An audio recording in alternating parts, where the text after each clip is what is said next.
Money works for them. One of the biggest differences between the rich and the rest of the population is that they have learned to turn money into a machine that works for them. While many people limit themselves to saving what they earn, the rich understand that the secret to accumulating wealth lies in making money generate more money. How do they do this?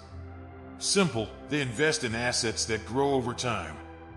By putting their capital into shares, real estate funds, startups, or other strategic investments, they stop relying solely on active work to earn. This means that instead of exchanging hours for money, they put their capital in places where it can grow. The stock market is an excellent example of this. By buying shares in companies that have a solid track record of growth or that operate in sectors with great potential for expansion, the money that was initially invested begins to yield exponential profits. These returns are reinvested, creating the so-called snowball effect, where interest on interest increases the amount invested, generating more wealth without additional effort. In addition to the stock market, many wealthy people diversify their investments into assets such as real estate, cryptocurrencies, and even their own businesses. The key is to choose assets that historically bring consistent returns, but always make calculated decisions based on research and expert advice. The money they put to work for them isn't being wasted on unnecessary purchases or purposelessly stashed away in savings accounts with very low returns. It is being used to grow in an intelligent, structured, and continuous way. The rich know that time is one of investment's greatest allies. The earlier you start investing, the more time the money has to grow. So instead of working all their lives to earn money, they start to reap the rewards of their investments and let the money continue to work for them. Buying cheap real estate and keeping it. The rich understand the power of real estate as one of the safest and most consistent ways to build wealth. But the key here is not to buy the most expensive and luxurious properties, but to buy affordable properties in strategic locations with great potential for long-term appreciation. It's almost like a smart bet on the future. They know that the real estate market has cycles, and that with patience and foresight, a property bought at a low price today can become a great asset in the future. The key to success here is location. Cheap properties in emerging areas or in neighborhoods that are undergoing an urban transformation tend to increase in value as these regions develop. The wealthy know how to identify these spots before the market realizes their real value. They buy when others are still hesitant and wait as long as it takes for the real estate market to do its job. In some cases, they even buy properties in need of renovation, knowing that a small improvement can dramatically increase the value of the property. Another important point is that the rich are in no hurry to sell. While many are eager to make a quick profit, they have the patience to wait for maximum appreciation. Many hold onto their property for decades, letting time and the natural development of the area where they bought it cause the value of the property to increase substantially. In addition, during the time they hold onto the property, they can generate passive income through rentals, which further increases the return on investment. This strategy is powerful because it combines the security of the real estate market with the patience of those who see the long term. It's an asset accumulation mentality rather than a quick fix approach to making money. In the end, what started out as a cheap property turns into a veritable gold mine, proving that patience and foresight are indispensable allies for anyone who wants to build solid wealth. Using other people's money. One of the most powerful strategies the rich use to increase their wealth is the intelligent use of other people's money. Contrary to what many people think, millionaires and billionaires don't just use their own capital to grow. They know that by leveraging third-party resources, such as loans, financing, or investors, they can expand their businesses and increase their returns without compromising all their own assets. This is the true definition of financial leverage. This strategy works because the cost of borrowed money can be significantly lower than the returns obtained from the right investment. Imagine that an entrepreneur gets a loan with an interest rate of 5%, but uses this money to invest in a business or property that earns 15% a year. The difference between the interest rate and the return on investment represents pure profit. Instead of immobilizing his own capital, he makes the money work on multiple fronts at the same time, increasing his exposure to opportunities. The rich also use investors to increase their investment capacity. Instead of putting all the money needed into a project or business, they attract outside capital, promising a share of the profits in return. In this way, they retain control over the operation, but share the risks and costs. This allows them to carry out much larger ventures than they could if they only relied on their own resources. This mentality of using other people's money is a watershed on the road to building wealth. While many see debt as something negative, the rich see it as a tool. The difference lies in the way they use this resource, not to finance an expensive and fleeting lifestyle, but to create opportunities that generate even more money. By mastering this technique, they are able to multiply their returns exponentially without relying solely on the limits of their own capital. Scaling the business. The rich understand that to build real wealth, you have to think big from the start. They are not interested in maintaining a small business that generates limited income. The key is to scale the business, i.e., to find ways to dramatically increase its capacity to generate revenue without the costs increasing in the same proportion. This means that their focus is on growth and efficiency from day one. They don't just want to start a business, they want to create a money machine that operates on a large scale. Scaling a business starts with a clear vision of where it can go. Wealthy entrepreneurs always plan beyond day-to-day operations. They know that success depends on how the business can be replicated or expanded. Whether it's opening branches, selling franchises, or automating processes, the goal is to reach more customers with less effort. This includes optimizing internal operations to reduce costs and increase profit margins. Each stage of the process is analyzed to identify opportunities for efficient growth. Another crucial point is the use of technology. Technology makes it possible to scale businesses in a way never seen before, eliminating geographical barriers and increasing reach significantly. Great entrepreneurs use digital tools to expand rapidly, reaching new markets and customers all over the world.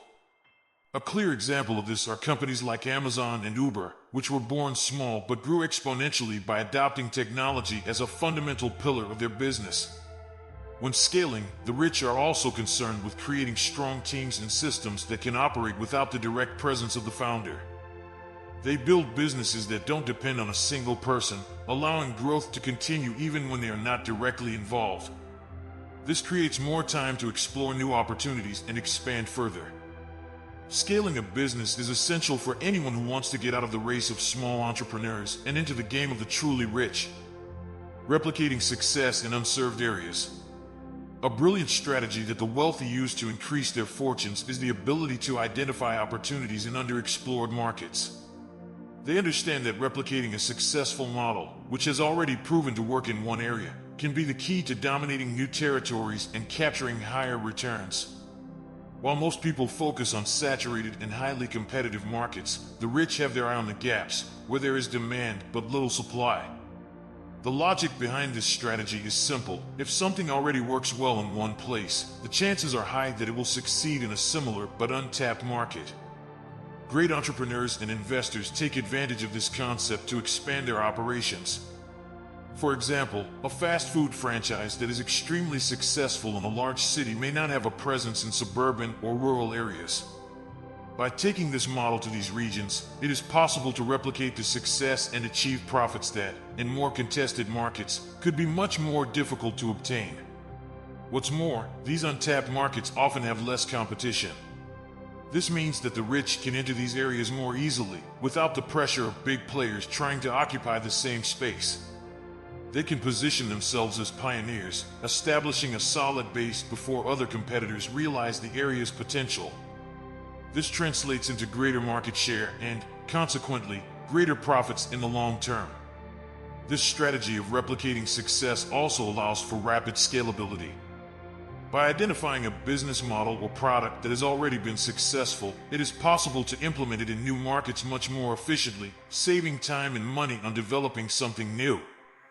The rich don't reinvent the wheel, but they are masters of applying it where it hasn't been used before, ensuring that they are always ahead, exploiting opportunities where others haven't yet seen the value. Capitalizing on other people's vices. The rich understand a fundamental principle of human behavior. People become loyal to products that generate some kind of addiction. And by capitalizing on these habits, they can guarantee a steady stream of revenue. Products and services that create a kind of emotional or psychological addiction, such as food, games, or social networks, are perfect examples of how to build businesses that keep customers coming back again and again. The secret is not just to sell something once, but to make people feel the need to repeat the purchase over and over again. Think of the big names in the food industry. Many of the most profitable brands sell products that generate some kind of addiction, whether it's the taste, the immediate pleasure, or the convenience. These products create a cycle of repetition where customers return again and again, looking for that quick fix. In the same way, the gaming industry, both online and offline, knows how to keep its users engaged for long periods of time by offering new rewards and challenges that encourage constant return. Social networks are also a great example of how to capitalize on addictions. Platforms like Instagram, TikTok, and Facebook are designed to keep users connected for as long as possible, feeding the need for validation, belonging, and entertainment. With every like, comment, or new post, the brain receives a small dose of dopamine, which makes the experience highly addictive. The result is a never-ending cycle of engagement, where users return daily, often for several hours, generating continuous revenue for companies through ads and other services. This strategy is so effective because customer loyalty to these products goes far beyond rational logic. They don't just buy out of necessity, but because there is something that makes them feel good, satisfied, or even distracted. The wealthy who understand this know how to create businesses that capture this emotional loyalty, ensuring that as long as there is this addiction, there will be a solid source of income, guaranteeing long-term wealth. Selling other people's time. One of the great secrets of the rich is that they don't limit their income to the time they have available. Instead, they build businesses that take advantage of other people's time and skills. The formula is simple. Instead of selling their own hours, they create systems, hire teams, and structure work networks where the effort of many is converted into profits for them. This is the essence of time leverage, and it's one of the reasons why many of the most financially successful people manage to amass exponential fortunes. When an entrepreneur hires employees or builds a team, they are not just paying for hours of work, they are buying productivity. The difference here is that while ordinary workers directly exchange their time for money, the rich monetize the time of several others at the same time. This can be seen in practically all large corporations. The CEO of a company doesn't do the work of each employee, but rather organizes, supervises, and creates strategies so that the combined effort of hundreds or thousands of people generates huge revenues. Technology companies, for example, are based on systems that scale easily with the work of many people. Franchise chains follow the same logic. A single idea, operated by thousands of people around the world, generates massive profits for the brand owners. The rich build infrastructures that are scalable.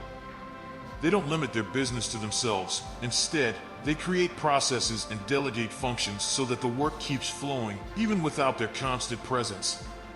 In addition to employees, this strategy also applies to partnerships and outsourcing. The wealthy often form alliances with other companies or individuals, using their skills and time to expand their operations and, consequently, increase their profits. This is a way of maximizing efficiency and achieving growth that would be impossible to achieve alone.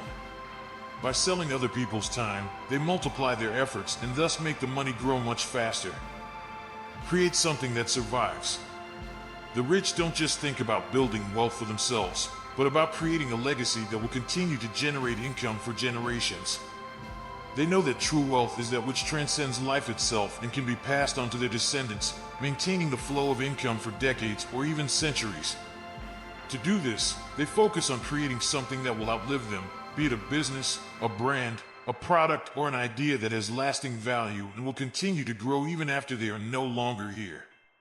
Family businesses are an excellent example of this. Brands like Ford, Walmart, and Rockefeller not only created empires during their founders' lifetimes, but continue to generate wealth for their families to this day. These entrepreneurs thought beyond the short term. They structured their businesses in such a way that they could continue to operate and grow for many generations, ensuring that their heirs could benefit from the success built up over the years. In addition to companies, the wealthy also invest in assets that have a perennial character, such as real estate or patents. Real estate can be passed down from generation to generation, accumulating value over time and serving as a continuous source of passive income. Patents and copyrights, on the other hand, ensure that the use of an invention, product, or artistic work continues to generate income, regardless of who initially created it. This can be seen in families who own the rights to books, music, or technological innovations that continue to generate income even decades after their creation.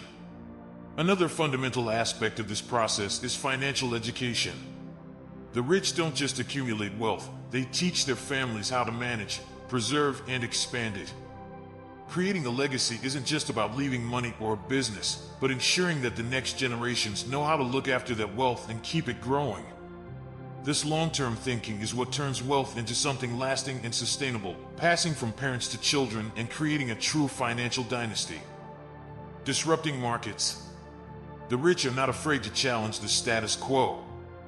Many of them built their fortunes by disrupting entire markets, introducing innovations that overturned established industries and completely changed the way things are done. They see opportunities where others see only barriers, and this vision is what allows them to innovate in ways that transform entire sectors. Classic examples of this strategy are companies like Uber and Spotify, which have redefined the transportation and music industries, respectively, by eliminating old, inefficient models. Market disruption involves identifying a problem or inefficiency in an industry and offering a radically different and better solution. Uber, for example, saw the limitations of the traditional cab market: lack of convenience, low price transparency, and regulatory barriers. By creating a technology-based model where anyone with a car could offer transportation services, Uber not only revolutionized the sector, but also opened the door to a new type of economy, the sharing economy. The same happened with Spotify. Before its emergence, the dominant model in the music industry was the purchase of physical albums or digital downloads, which limited consumers' access to new content and generated fixed profits for the industry. Spotify changed this by offering a subscription-based streaming platform where users could listen to millions of songs instantly, without having to buy them individually. This not only transformed the way we consume music, but also brought new revenue models for artists and labels, forcing the industry to adapt. The wealthy who bet on disruption know that by overthrowing traditional industries, they open up space for new business models that can generate fortunes.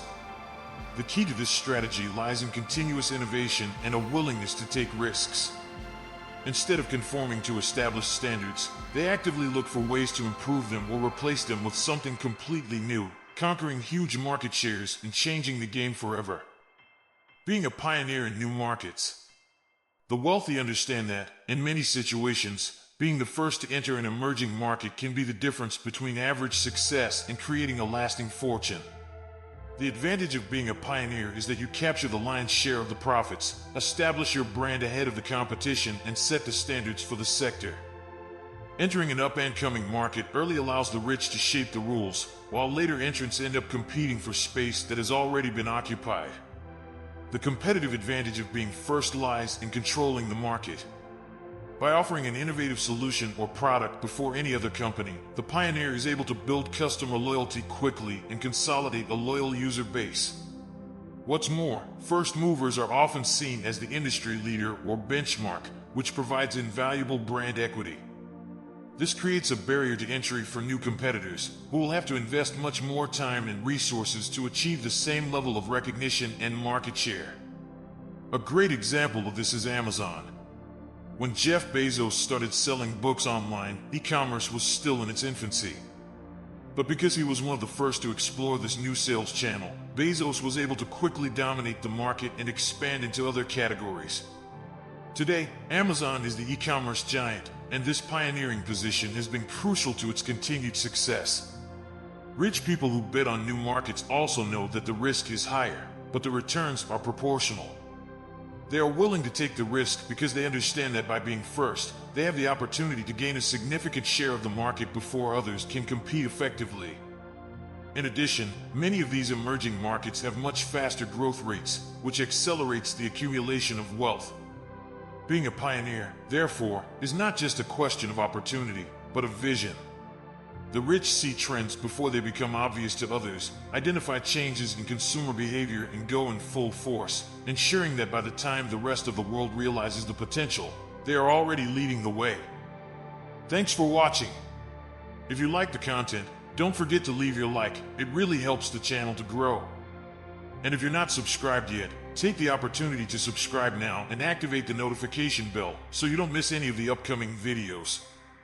And of course, let me know in the comments what you think or if there are any topics you'd like to see here. I read everything and always bring you what you ask for. Thank you very much for your company, and I'll see you in the next video.